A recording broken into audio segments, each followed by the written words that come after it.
ओडिशा प्रगतिशील लेखक महासंघ जयदेव भवन तार रौप्य जयंती उत्सव महासमर पालित होती। अवसर में प्रथम अधिवेशन में कवि रक्षक नायक सभापति पंताकुलिया कवि बी दिगंबर अध्यापिका सदामिनी बेहरा और कवि गोलक बिहारी नायकों संयोजन एक मनोज्ञ कविता पाठ उत्सव अनुष्ठित होता। यह कविता पाठ उत्सव में राज्यर 50 ऊर्ध्व कवि कविता पाठ होता। यह अधिवेशन में निखिल ओडिशा प्रगतिशील लेखक महासंघर राज्य संपादक कवि कंडूचरण दास उपस्थित थिबा समस्त कवि कवयित्री दर्शक मान धन्यवाद प्रदान करने द्वितीय अधिवेशन आरंभ कर डॉक्टर प्रसन्न पाठशाणी सुर राउतराय उपस्थित परिवेश को खूब उत्फुल्लित कर 25 वर्षर अनुष्ठान तार रजत जयंती में 25 जन व्यक्तिविशेष को जो मैंने विभिन्न क्षेत्र में पारदर्शिता अर्जन कर भव्य स्वागत संबर्धना जणाइबा सहित से मानपत्र उपढौकन दे सम्मानित खोर्धा जिला कवि माटी बाणपुर अंचल विशिष्ट शिक्षाविद तथा समाजसेवी वरिष्ठ नागरिक संघ सभापति डॉक्टर चिंतामणि मिश्र और शिक्षाविद तथा साहित्यिक ग्रामीण महिला उच्च माध्यमिक विद्यालय अध्यक्ष सर्वेश्वर षडंगी को यथाक्रमे विशिष्ट समाजसेवी विशिष्ट लेखक कवि सम्मान प्रदान कर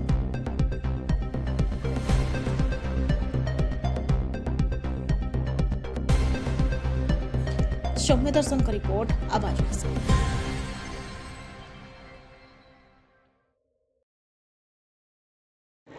मो ना डॉक्टर चिंतामणि मिश्र मु उत्कल यूनिवर्सिटी रिटायर कर सारापर घर बाणपुर विभिन्न प्रकार सामाजिक कार्यक्रम करुँची।